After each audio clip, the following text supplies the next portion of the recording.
Okay, I wanted to do a third version of the Mr. Monster where I tried two new things. One, I wanted to see the arms move opposite each other instead of together, and I wanted to do a mouth scanner, mechanical mouth scanner effect.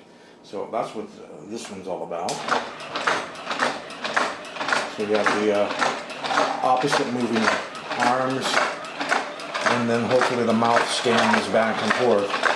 And of course I still have the forward and reverse. The first attempt at that was where I just spun the entire light inside for a spinning light effect, which isn't quite as bright, but worked. And here you can see the arms move together. And then the very first one was just on off and just had the alternately flashing eyes and ears.